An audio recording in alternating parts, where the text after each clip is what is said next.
کہ نبی پاک علیہ السلام نے ہمیں سکھایا ہے کہ جب کچھ لوگ حالات کا شکار ہو جائیں نا، حالات کا، یہ دن نہ بدل جاتے ہیں. بڑے بڑے غریب امیر ہو جاتے ہیں، اور بڑے بڑے امیر ہم نے پل بھر میں نصیبوں کو بدلتے دیکھا. صبح کے تخت نشین شام کو مجرم ٹھہرے، ہم نے پل بھر میں نصیبوں کو بدلتے دیکھا. حالات بدل جاتے ہیں. لیکن ہوتا یہ ہے کہ جب انسان عروج پہ ہوتا ہے نا، تو اس کے بڑے دوست ہوتے ہیں، بڑے، اس کے لیے بڑے دعائیں کرنے والے، اس سے پھیتے کٹوانے والے، اس کو جناب افتتاح پہ بلانے والے، اس کے نام فوٹو بنانے والے. لیکن وہی شخص اگر کسی وجہ سے کسی آزمائش کا شکار ہو، تو وہ تیری آنکھ ہو یا سنگ ملامت کی چبھن، پھر کون پہنچا ہے میرے درد کی گہرائی تک. دور شہرت میں تو یاروں نے کیا یاد بہت، پر ساتھ آیا نہ کوئی کوچہ رسوائی تک. اور میاں صاحب کہتے ہیں ساری عمر ہی آٹا گدہ ہے لکھاں کیتے پیڑے، ساری عمر ہی آٹا گدہ ہے تے لکھاں کیتے پیڑے. اب وقت آیا تے محمد بخشا کوئی بھی نہیں بیٹھا نیڑے. پھر جناب لوگ تانے دیتے ہیں، کہتے میں نو سمجھانا سا، میں نو کہندا سا، یہ بڑی پھر بڑی کہانیاں، بیچارہ کمزور جو پڑ گیا. لیکن حضور کا اسوہ حسنہ پتہ کیا ہے؟ رحمت للعالمین نبی نے پتہ ہمیں کیا سکھایا؟ حضرت جابر بن عبداللہ فرماتے ہیں، یہ بخاری مسلم دونوں میں موجود، فرماتے ہیں میرے والد احد میں شہید ہو گئے تھے، بہنوں کا بوجھ تھا، قرض بڑا چڑھ گیا تھا. تو میں سب سے یہی کہتا رہا کہ میری کھجوریں پکتی ہیں تو پیسے دیتا ہوں، کھجوریں پکتی ہیں تو پیسے دیتا ہوں. پھر فرماتے ہیں کھجوریں پک گئی، کھجوریں تھوڑی تھی، قرض زیادہ تھا. میں نے قریبیوں سے بات کی، دوستوں سے بات کی، کوئی ساتھ نہیں چلا. فرماتے ہیں بالآخر میں مدینے والے محبوب کی بارگاہ میں حاضر ہوں. اور بھائی لوگ تو اندر سے کباڑ بند کر لیتے ہیں، پھر تو ٹیلی فون نہیں سنتے. پھر تو یہ حال ہوتا ہے اللہ ماشاءاللہ کہ وہ جب تک کسی کے اشتہار لگا رہا ہوتا ہے تو پھر اس جماعت کا سرگرم کارکن ہوتا ہے، ڈیوٹیاں کر رہا ہے، کہتے ہیں یہ ہماری جماعت کا سرگرم، جی آپ ہی اصل لیڈر ہیں، جی آپ کارکن بھی ہوئے. پھر تو یہ، اور اگر وہ بیچارہ الجھ جائے تو کہتے ہیں وہ تو ذاتی مسئلہ ہے. جب تک کسی پیر صاحب کے آستانے پہ جھاڑو دو تو منظور نظر ہے، بڑا فرما بردار مرید ہے. لیکن اگر بیچارہ کہیں الجھ جائے تو کہتے ہیں ذاتی مسئلہ ہے. تو جب تیرے گھر کئی دنوں خدمت کرتا تھا تو اس وقت ذات ساتھ نہیں ہوتی تھی. اس قدر زیادہ لوگوں کی طبیعتیں صفاق ہو جاتی. ہم نے رویے بدلتے دیکھے، انداز بدلتے دیکھے، طبیعتیں بدلتی دیکھی. بڑے جاننے والوں کو قریب سے چہرے پھیر کے نظریں چراتے ہوئے جاتے دیکھا. لیکن اسوہ حسنہ کا کمال اور نور یہ ہے کہ حضرت جابر بن عبداللہ رضی اللہ تعالیٰ عنہ بیان فرماتے ہیں، نبی کریم علیہ السلام کی خدمت میں جب میں نے عرض کیا نا تو حضور نے فرمایا تو کھجوریں اتار، اور ان کا ڈھیر لگا کھیت میں، اور میں آیا. یعنی حضور خود تشریف لائے. میں نے سنا ہے وہ بن سمر کر میری عیادت کو آ رہے ہیں، یعنی حضور خود تشریف لائے. سنیں اللہ جزا دے، عصر کا وقت قریب ہے، میں تو سمیٹنے کی طرف آ رہا ہوں. کہتے ہیں نبی کریم صلی اللہ تعالی علیہ وسلم خود تشریف لائے. حضور نے میرے کھیت کا ایک چکر لگایا، دعائے برکت فرمائی، اور پھر حضور نے فرمایا تولتا جا اور دیتا جا. فرماتے ہیں میں دیتا گیا، بلکہ میں نے تھوڑی تھوڑی کھجوریں زیادہ بھی دی.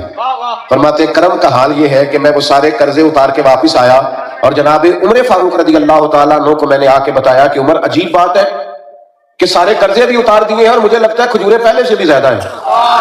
تو حضرت عمر فرمانے لگے آپ تو آپ بتا رہے ہیں نا، جب حضور آپ کے ساتھ گئے تھے مجھے اسی وقت یقین ہو گیا. تو بھائی کسی کے کام آنا، خدمت کرنا. ایک چوتھا پہلو آپ کی خدمت میں عرض کر کے اپنی بات کو سمیٹوں گا. ایک بات یاد رکھیے گا، انسانوں کے سامنے اپنے آپ کو کلیئر کرنا مشکل نہیں ہوتا، لوگوں کے سامنے وضاحتیں دینا مشکل نہیں ہوتا. لوگ اچھی سیاسی چال چل کے، اچھا پتہ پھینک کے، اچھا سا رنگ اپنا کے بڑی جلدی اپنی سائٹ سیو کر جاتے ہیں. لیکن ایک عدالت ایسی ہے جو صبح قیامت بھی لگنی ہے، اور حال یہ ہوگا کہ منہ پر مور لگ جائے گی. سورہ یاسین بتاتی ہے کہ ہاتھ اور پیر بولیں گے، اللہ کے حضور گواہی دیں گے. وہاں نہ بڑے سارے راز کھل جائیں گے، بڑی ساری باتیں زمین اپنی خبریں دے دے گی، سب واضح ہو جائے گا. یاد رکھیے ضمیر کے قیدی بن کے کبھی نہیں جینا. کچھ سوال ہمارا ضمیر بھی ہم سے پوچھتا ہے، کچھ کٹہرے رات کو بھی لگتے ہیں جب ہم اپنے بستر پر جاتے ہیں. انہیں آپ کو دبائیں نہیں، لوگوں کے سامنے کلیئر ہونے کا کیا مقصد ہے؟ وہ تو بندہ ہو ہی جاتا ہے. اصل مقصد یہ ہے کہ اللہ کے حضور انسان صاف ہو، وہاں جواب دہی کا تصور پیدا ہو. وَلِمَنْ خَافَ مَقَامَ رَبِّهِ جَنَّتَانِ، اللہ کے سامنے کھڑے ہونے سے ڈرے گا، اللہ 2 جنتیں عطا کروائے گا. یاد رکھیے وہاں کے لیے آپ اس پہلو کو ذرا سیرت کے اور اسوہ حسنہ کے اس پہلو کو سمجھیے نا ذرا، کہ صفے سیدھی کراتے ہوئے نبی پاک صلی اللہ تعالی علیہ وسلم نے ایک صحابی کو درہ لگایا.